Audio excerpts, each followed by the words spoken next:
78ാമത് സ്വാതന്ത്ര്യദിനാഘോഷത്തിനൊരുങ്ങി രാജ്യം. സ്വാതന്ത്ര്യദിനാഘോഷത്തിന്റെ പശ്ചാത്തലത്തിൽ ദില്ലി ഉൾപ്പെടെയുള്ള നഗരങ്ങളിൽ സുരക്ഷ ശക്തമാക്കി.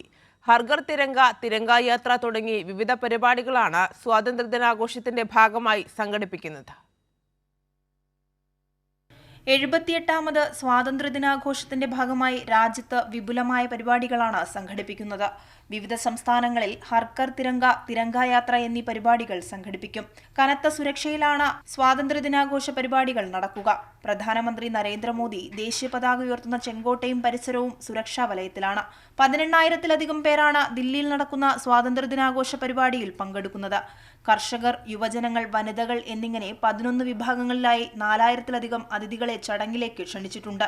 ഇത്തവണ പാരീസ് ഒളിമ്പിക്സിലെ ഇന്ത്യൻ സംഘത്തെയും ചടങ്ങിൽ പങ്കെടുപ്പിച്ചേക്കുമെന്നാണ് റിപ്പോർട്ട്.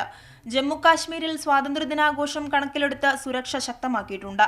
രാജ്യ തലസ്ഥാനമായ ദില്ലിയിൽ മെട്രോ സ്റ്റേഷനുകൾ, ബസ് സ്റ്റാൻഡുകൾ, റെയിൽവേ സ്റ്റേഷനുകൾ, മാർക്കറ്റുകൾ എന്നിവിടങ്ങളിൽ സുരക്ഷാ പരിശോധന ഏർപ്പെടുത്തിയിട്ടുണ്ട്. മുംബൈ, കൊൽക്കത്ത, ഗുവാഹത്തി തുടങ്ങി പ്രധാന നഗരങ്ങളിലൊക്കെ സുരക്ഷാ ക്രമീകരണങ്ങളും വാഹന പരിശോധനയും ഏർപ്പെടുത്തിയിട്ടുണ്ട്. കൈരളി ന്യൂസ്, ദില്ലി.